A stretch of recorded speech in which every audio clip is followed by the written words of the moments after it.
వినాయకుడు ఒకసారి మధ్యాహ్నం భోజనాలు అయ్యాక కైలాసంలో శివుడు, పార్వతి, కుమారస్వామి, వినాయకుడు అందరూ కలిసి మధ్యాహ్నం భోజనాలు ముగించుకున్నాక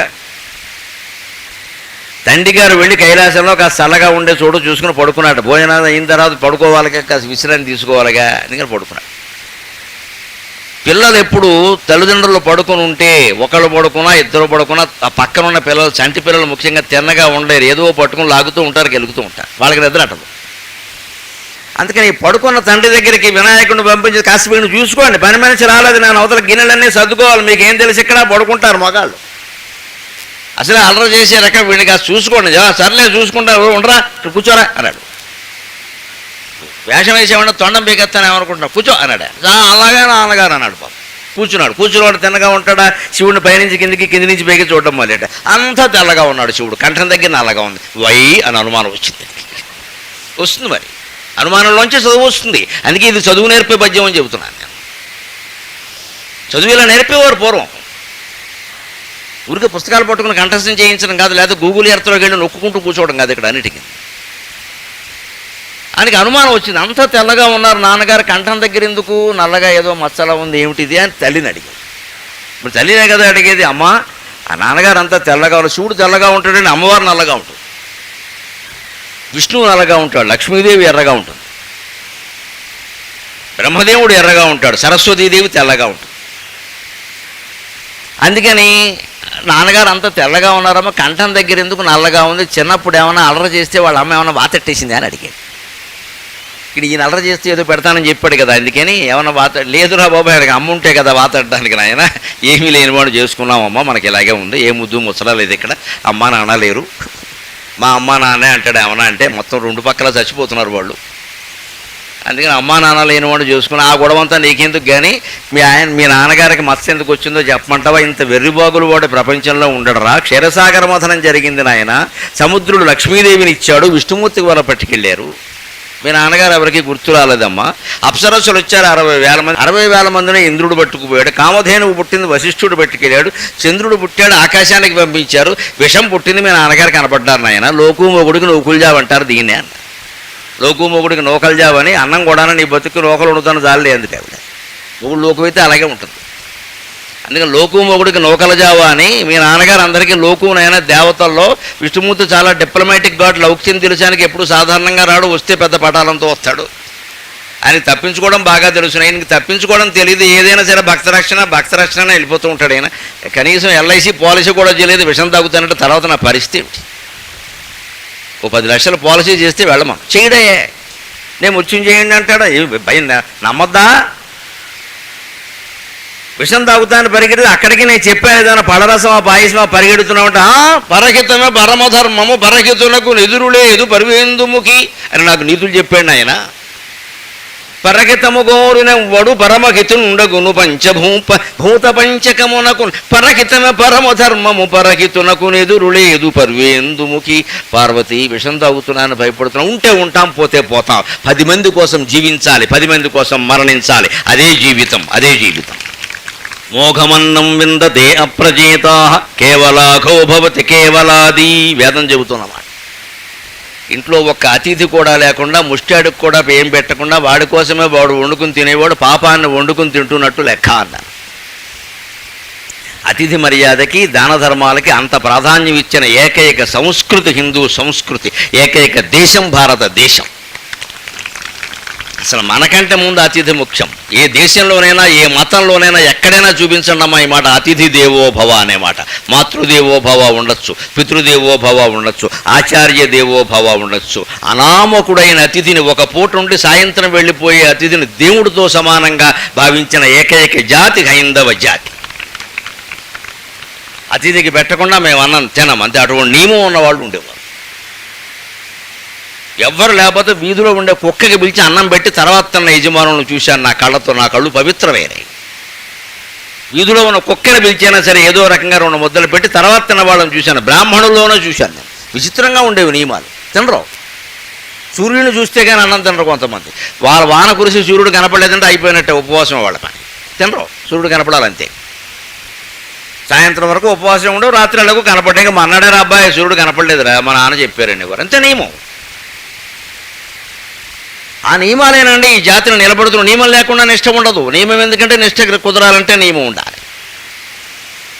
కట్టుకోమన్న పంచి కట్టుకోవాలి, కూర్చోమన్న చోట కూర్చోవాలి, స్నానం చేయమంటే అవన్నీ లేకపోతే మనసు ముఖ్యం, మనసు ముఖ్యం అంటే కుదరదు. ఇక్కడ ముఖ్యమైన ఉంటాయి చేయాల్సిందే, అవన్నీ ఉంటేనే మనస్సు కుదురుతుంది. నియమం లేదే నిష్ట కుదరదు. అందుకే నేను అడిగేసరికి ఆవిడ ఎలా చెప్పింది, వెర్రిబాగులు వాడిని అయినా మీ నాన్నగారు ఏం చెప్పమంటావు, చాదాస్తంపకుడు చెబితే వెంట కొడితే ఏడుస్తాడని.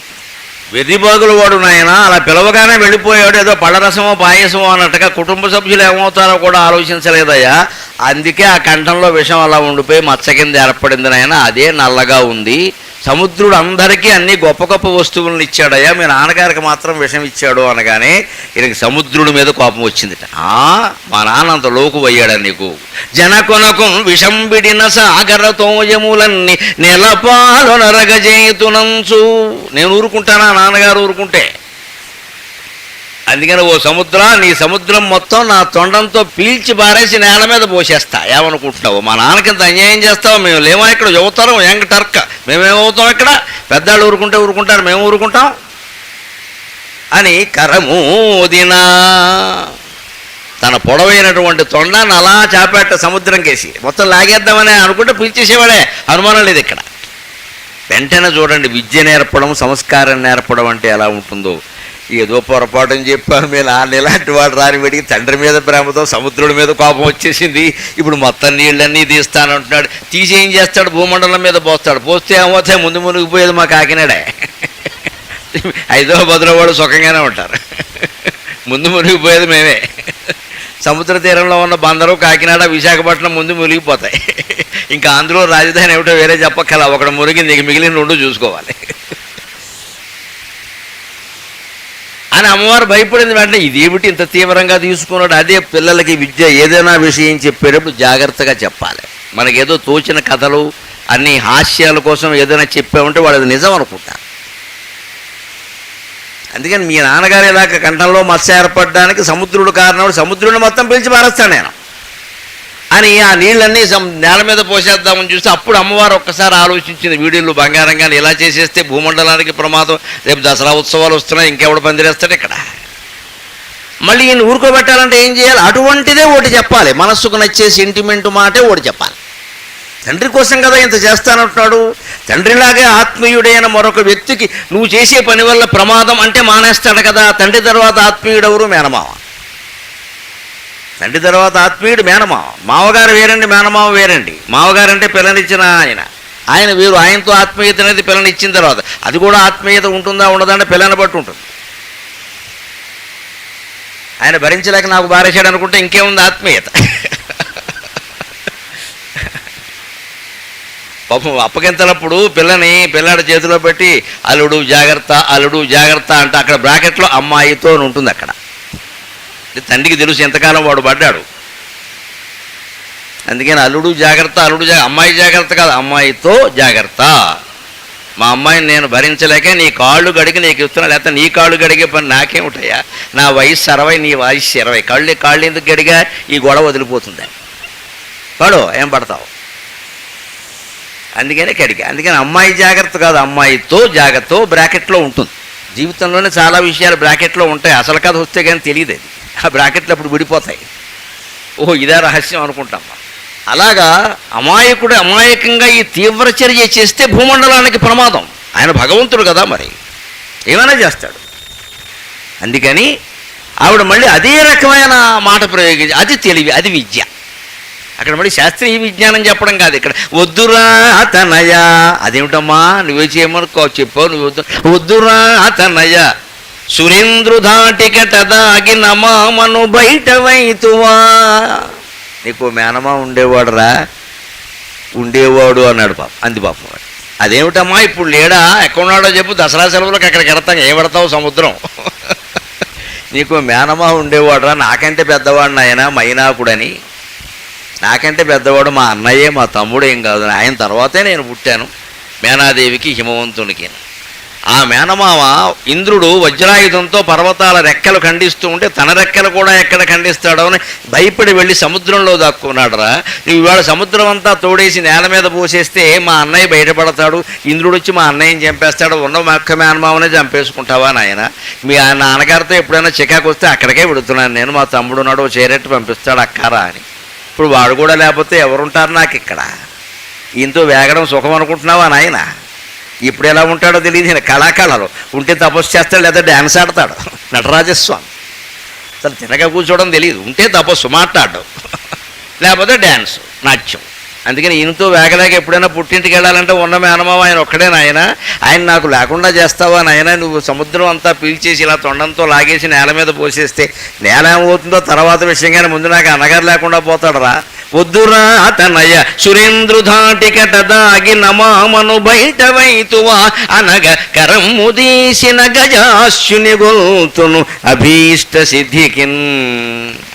ఎంత చక్కని పద్యాలండి, ఎంత చక్కని పద్యాలండి. దీనికవి ఒక సంకలనం చేసిన మహానుభావుడు. అందుకే కవులు వెళ్ళిపోతారు, వాళ్ళ కీర్తి మిగిలిపోతుంది అంట.